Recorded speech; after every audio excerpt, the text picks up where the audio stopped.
الحمد للہ رب العالمین الصلاۃ والسلام علی خاتم النبیین وعلی آلہ وصحبہ اجمعین اما بعد فاعوذ باللہ من الشیطان الرجیم بسم اللہ الرحمن الرحیم قال اللہ تعالی فی سورۃ آل عمران ثم انزل علیکم من بعد الغم امنة نعاسا یغشا طائفة منکم وطائفة قد اہمتہم انفسہم يظنون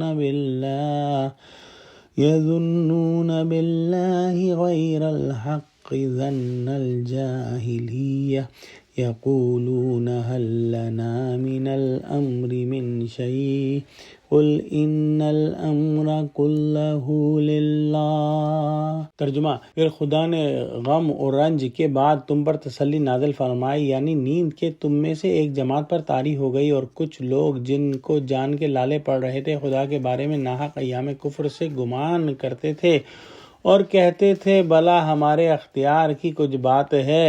تم کہہ دو کہ بے شک سب باتیں خدا ہی کے اختیار میں ہیں۔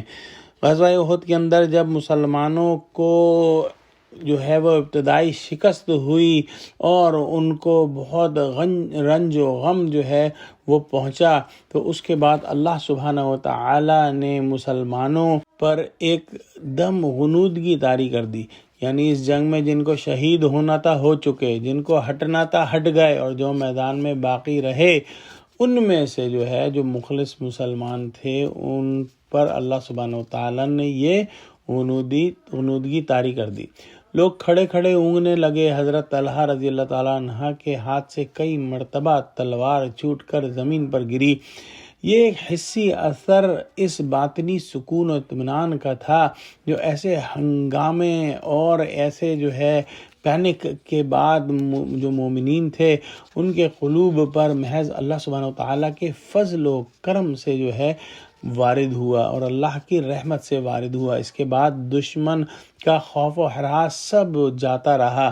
یہ کیفیت عین اسی وقت پیش آئی جب لشکر مجاہدین میں نظم و ضبط قائم نہ رہا تھا۔ بیسیوں لاشیں خاک و خون میں تڑپ رہی تھیں، سپاہی زخموں سے چور ہو رہے تھے۔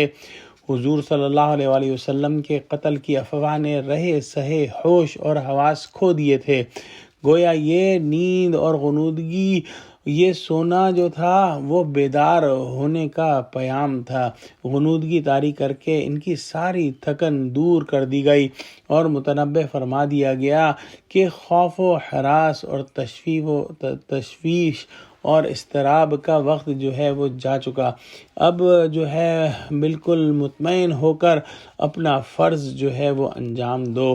فوراً صحابہ نے رسول اللہ صلی اللہ علیہ وسلم کے گرد جمع ہو کر لڑائی کا محاذ قائم کر دیا۔ تھوڑی دیر بعد جو ہے وہ مطلع صاف تھا، دشمن بھی سامنے بھاگتا نظر آ رہا تھا، لیکن مسلمانوں کے گروپ کے اندر جو کچھ بچے کچے منافقین رہ گئے تھے وہ بزدل اور ڈرپوک لوگ تھے، اور ان کو نہ تو اسلام کی فکر تھی نہ رسول اللہ صلی اللہ علیہ وآلہ وسلم کی فکر تھی، محض اپنی جان بچانے کی فکر میں ڈوبے ہوئے تھے کہ کہیں ابو سفیان کی فوج دوبارہ حملہ نہ کر دے، اور اگر ایسا ہوا تو ہمارا کیا ہوگا۔ ان لوگوں کے اوپر یہ اونگ یا نیند جو ہے وہ طاری نہیں ہوئی، اور جو ہے وہ اسی پریشانی میں ہی رہے کہ وہ اپنی جان سے ہاتھ گنوا بیٹھیں گے۔ یہ لوگ جو ہے وہ بری بری باتیں کرنے لگے کہ اللہ کے وعدے کہاں گئے، معلوم ہوتا ہے کہ اسلام کا قصہ تمام ہوا، اب پیغمبر اور مسلمان اپنے گھر واپس جانے والے نہیں، سب یہیں کام آئیں گے، اور اسی طرح کی باتیں وہ جو ہے وہ کرتے رہے۔ وہ کہتے تھے کہ کچھ کام ہمارے اختیار میں ہوتا اور ہمارا مشورے پر عمل کیا جاتا، یعنی جیسے کہ منافقوں کے سردار عبداللہ بن ابی نے کہا تھا کہ مدینے کے اندر محصور ہو کر لڑا جائے تو پھر یہ نقصان نہ ہوتا اور مسلمان اس طرح سے شہید نہ ہوتے۔ اللہ سبحانہ و تعالیٰ فرماتے ہیں کہ اختیار تو کل کا کل اللہ سبحانہ و تعالیٰ ہی کے ہاتھ ہے، اور اس کی مرضی کے بغیر تو پتہ بھی نہیں ہل سکتا۔ دعا کرتے ہیں کہ اللہ سبحانہ و تعالیٰ ہم کو قرآن کا فہم عطا فرمائے۔ آمین۔ وآخر دعوانا الحمد للہ رب العالمین۔ السلام علیکم ورحمۃ اللہ وبرکاتہ۔